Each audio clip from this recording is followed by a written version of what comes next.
Hello, welcome. It is the 90-day website mastery program podcast. I hope you're well. I'm here with my co-host Pascal Fintoni. Are you all right, Pascal? I'm very good. I can't just say, I hope it's not wrong to say, but I love this intro. I just like it a lot. I love the music. This is episode 48. Can you believe it? We're excited to bring you even more valuable insights and practical advice to help you enhance your website's performance. Join us as we explore strategies to make your website work harder for you, reigniting your pride in your online presence. As always, we're live on LinkedIn, we're live on Instagram, and we are live on YouTube. Perhaps you're listening to the podcast or watching the video replay. However you are here, we love that you're here. Thank you for joining us.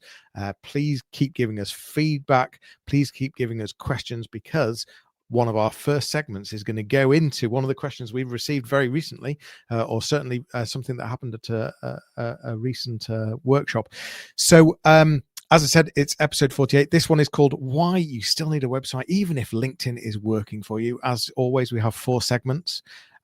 Perhaps we should just dive in. Do you think, Pascal? Let's do this. Let's do this. You ask, we answer.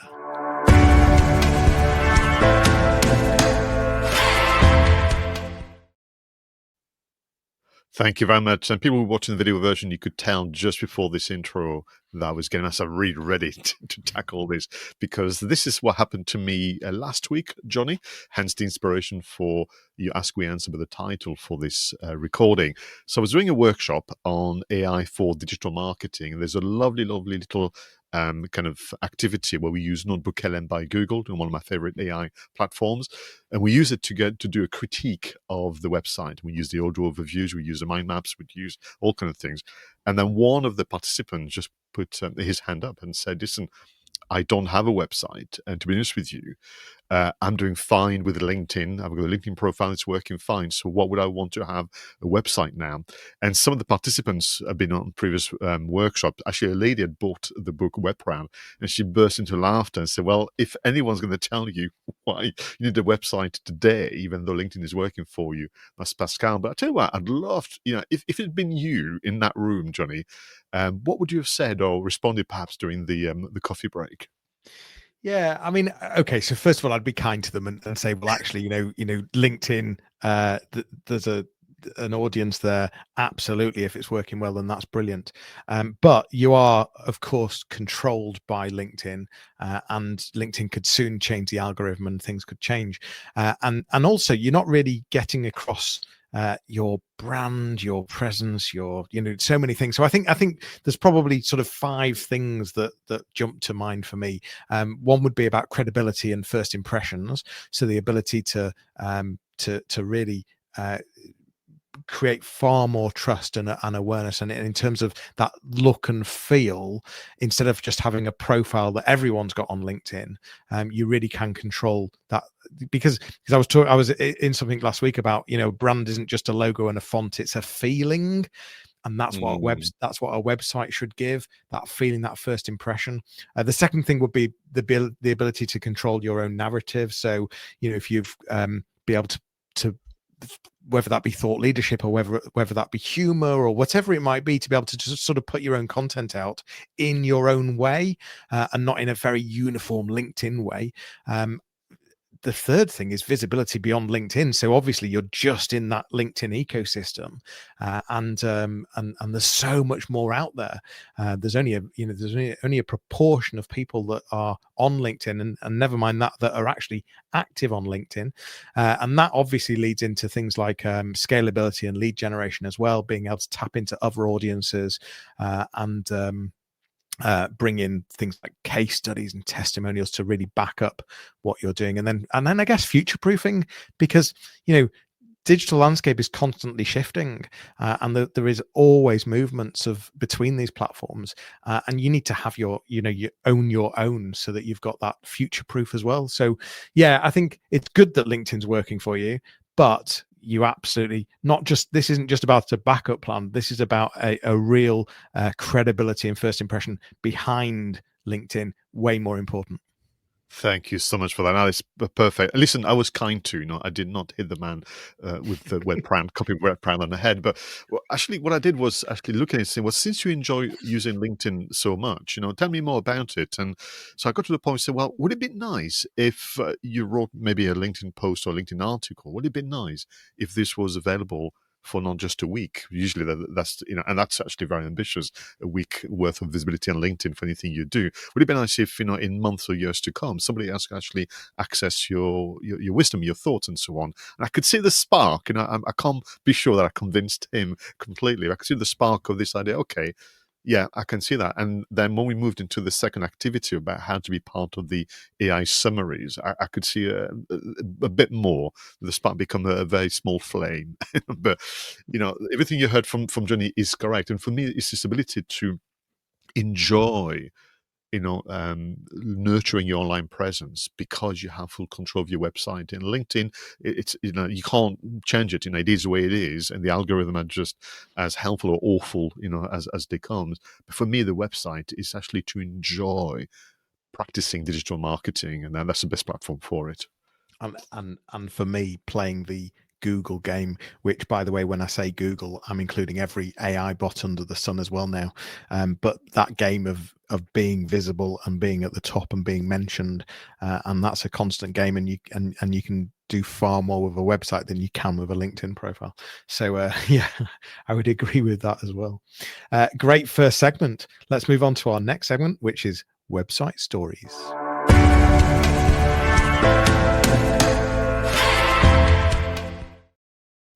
So the story you could say that I've chosen for this segment is an article from Adweek. And I keep an eye on it. I don't read it as much as I used to in my younger days, but this one really kind of jumped at me. So the title is as follows, Johnny: AI is disrupting everything. Why not podcasting? This was written by Mark Stenberg and is the senior media reporter for Adweek. And he attended a podcast conference. And he was kind of reflecting on this experience of being there at the conference, where he was saying, it's evident to me that AI has been very supportive with regard to podcast creation, what you call the back end efficiencies or maybe the marketing. But actually, nobody is talking yet about AI being actually used to create and be the voice of those podcast episodes until a startup company in the US created a completely new show, completely new kind of channel, thousands literally of podcast episode costing them less than $1 per episode, becoming almost like a content factory. And saying, we need to have a conversation, everyone, which wasn't the case at the conference. We need to have a conversation about where do we go from there? Because now we have the coexistence of purely AI-produced audio content. And of course, we have humans creating their content. And are we going to fight it out? Are we going to collaborate and so on? But we need to have that conversation. And the article, can I just say, by the way, from Mark, superbly written. It's very enjoyable form of written content. So I recommend everybody to check the hyperlink in the show notes and have a look at it. But I wanted to ask you quite simply, really, would you listen to a podcast that for a fact is not human generated, it's AI generated? Would you consider using it for your business? And is there something in there about the future of written form of content and, of course, video form of content? The short answer to this is yes, I would listen to an AI podcast. We all prefer content in different formats, whether that be reading, whether it be audio or visual, and I much prefer audio and visual to text-based content. And if I just think about the use of how much use I've done of Notebook LM, and whether that be for research, whether that be for understanding documents, or even just taking strategies and putting them into that to then get some bigger picture, and how that turns it into a podcast in effect that is written by AI, voiced by AI.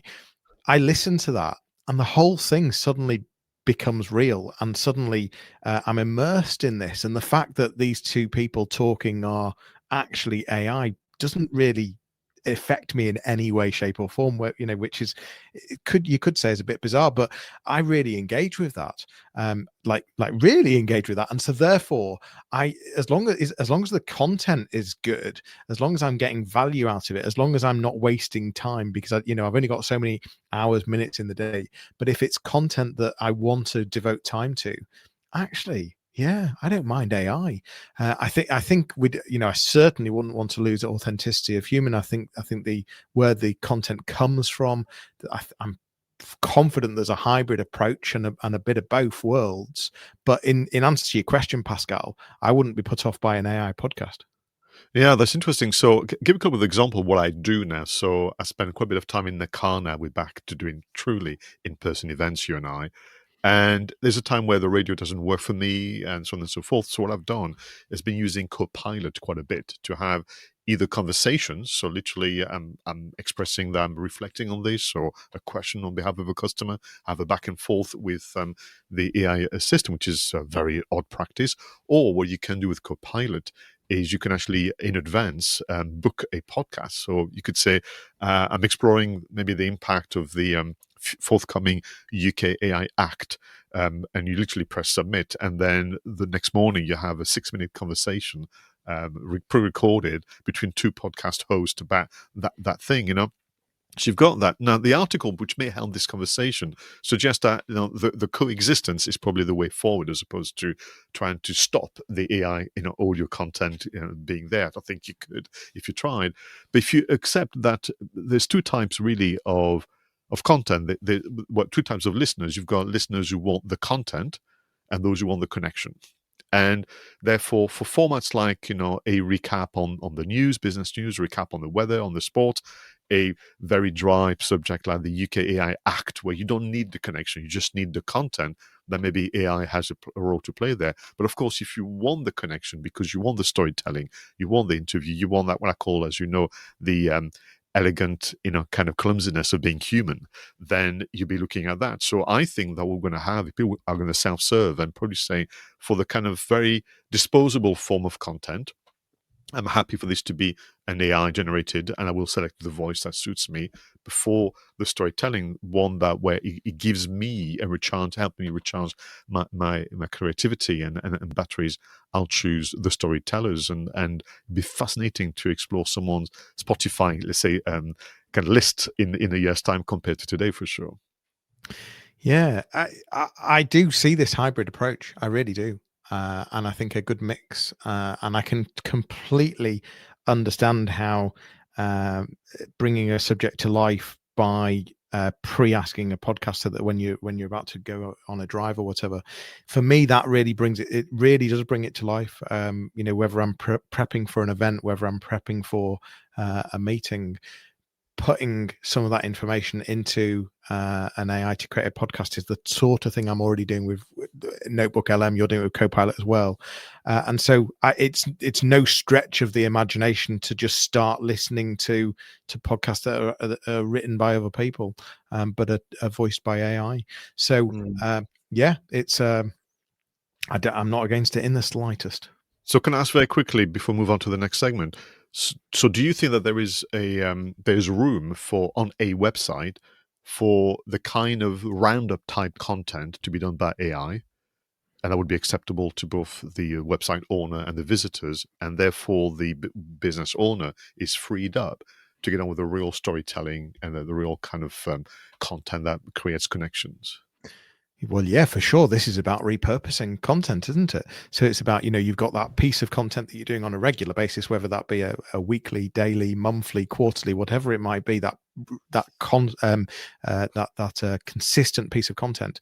But then it's how you repurpose that. So, it then turns into an email campaign. It then turns into the segments of that content go into email. So it would be absolutely right to then take something to round that content up in some kind of audio podcast format, and having a digital assistant that is your AI voice, and being really clear about it, I think is really normal. I mean, on a totally separate subject but related, I'm working with a sales team that have just implemented AI outbound sales calls. So this is where they've had inbound inquiries, and they now need to qualify the person and take them through a process, and then book them in for a consultation. And they've now implemented AI to do this. This isn't to replace jobs, by the way. This is to improve efficiencies and to allow the humans to do better things and be more productive and be more effective. So it's absolutely not to replace jobs either. But what the interesting bit is that the AI is being clear that it's a virtual AI quite early on in the call, within the first sort of 30 seconds. And so far, no one has rejected continuing having Interesting. the call. So it is really interesting. Yeah, so I back it up with that as well. Thank you very much. Excellent. Let's go to our third segment, the website engine room.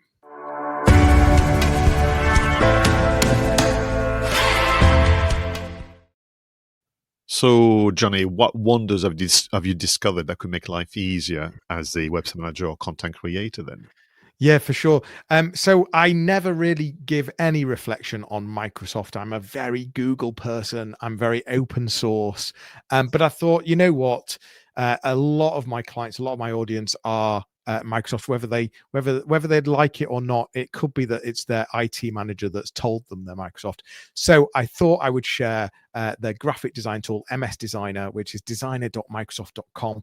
And having a play, it really does allow you to create some stunning designs in a really quick way. You can integrate it seamlessly with the Office tools. There's loads of templates on there. There's, of course, AI is integrated and embedded in there. So it's a tool that if you are into the Microsoft ecosystem, you should definitely have a look at MS Designer, designer.microsoft.com, a little nice graphic design tool. Excellent. You know, I'm the same. I'm all over Google and the other platforms, and sometimes Phil, because I've stumbled upon also a kind of very, very simple video editing platform from Microsoft. So it's there. You know, it is happening, and particularly if it's like you suggested, kind of supported by some kind of AI add-ons, then yeah, people should definitely explore it. Well, we've done it again. We've done it again, Johnny, because without talking to each other, we have a very, very similar suggestion for the website engine room. So I've been working with clients a lot on, to your point earlier, about repurposing content. So successful articles become ebooks and so on and so forth. But within that, we're looking for ways to create striking front covers for that ebook. So, I'm almost using the kind of Steve Jobs mentality of it's so good, they're going to ask you for a print version of this, So I came across this lovely platform called Night Cafe Studio. It's a lovely name, isn't it? Night Cafe Studio. And the reason why I chose it for today is because, very different to Canva, very different to everything else out there, which is what you want, when you create visuals. And by the way, those visuals could become the header photos of articles or more social media, but it's very creative and very artistic in nature. And so from a first impression and from a wow factor, if you want to be promoting free downloads or, and create a striking front cover or some kind of chapter sections, I highly recommend that you play with Night Cafe Studio. Lots of ways in which you can specify the style, the format, the look and feel and the palette and so on. And it's just lovely. And the other thing you can do as well is you can gift your creation to the community. And the more people use them, the more points you gain to then access a more advanced version of Night Cafe Studio. I do like apps that give points. I am one of those people that fall for all of that. The first thing that's come to mind is reporting things on Waze and then seeing the points roll in. I love gamified apps. So for that reason alone, I might have to have a play. Thank you very much. Let's move on to our final segment, which is the website call to action.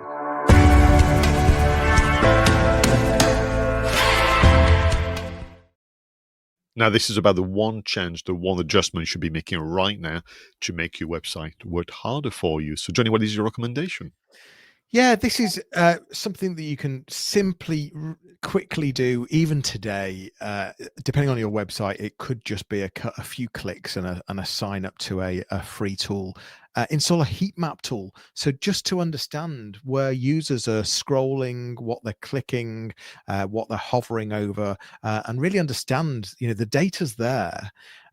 Start looking at how your users are using your website. It records little videos of where they're moving the mouse, how they're scrolling, things that they're looking at, where people are spending time, for you to then think about, actually, maybe if I move that content here or move this button here. It starts identifying places that potentially people are getting lost or having usability issues. So there's a few different tools. You could have a look at Hotjar or Microsoft Clarity, or you could even have a look at Crazy Egg. Microsoft Clarity is completely free as well. So that would be a really good one to look at. But the bottom line here is installing a heat map tool to really understand how your users are using your website and to start improving their experience.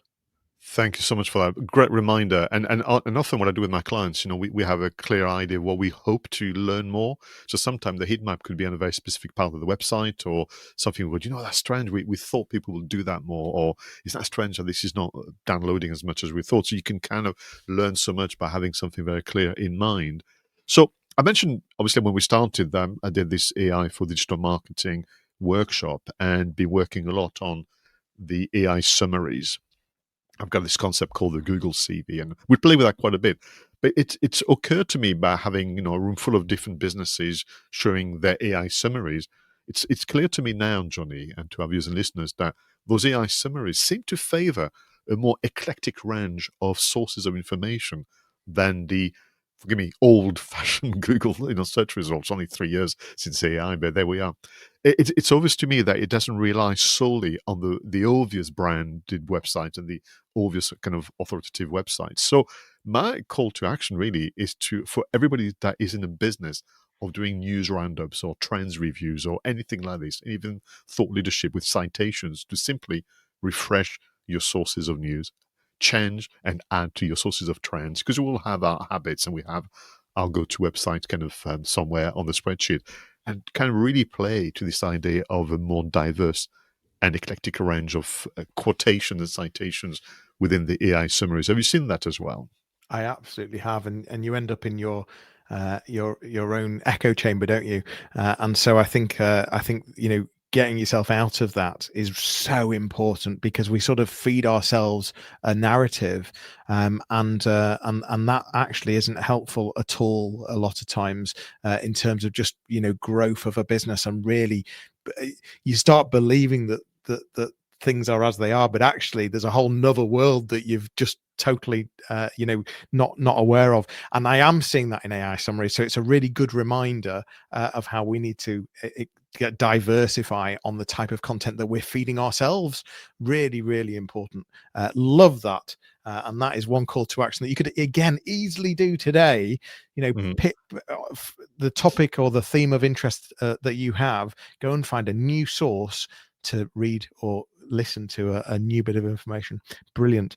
What a great episode. And just a reminder on why you still need a website. I loved that, because that really supports our book Web Proud, which is all about being proud of your website. We've had it launched on Amazon for just nearly we're coming up to a year, which is very exciting. And so that's really good. But it's a reminder that the website is a place to be able to own your own brand, and to be able to really tell your own narrative, your own story, and to ensure that you're giving that feeling that you want to give to your ideal clients or customers. That was great. AI podcasts, yeah, totally up for that. I don't think people should be put off. And if anything, I liked your idea of using it to do roundups of content. I like that a lot. You're doing some of that, are you not? For myself, so it's almost like my own private, podcast studio, where I want to explore things, I want to study things, and I listen. But what I don't do, which is actually an interesting point, Johnny, I don't share them on. I don't make them available to others, but perhaps I should. I mean, you and I are using Captivate.fm, UK-based hosting company, and what wouldn't I create a channel with essentially like help yourself to the recent conversation Pascal had with AI. Yeah, thanks for that. Well, maybe that is your call to action for this week. Listen, thank you so much for joining us, whether you've been with us live, whether you're listening on the podcast, you're watching the replay. Thank you so much for being here. If you get a moment, please leave us a review on Apple Podcasts. It would mean a huge amount. Tell a friend if this has been helpful as well. And of course, speak to us on any of our platforms. And if you've got some questions or you want to submit anything or you want something on a future episode, please do reach out. That's been episode 48 of the 90-day website mastery podcast. That's all for now, and we will look forward to seeing you on the next.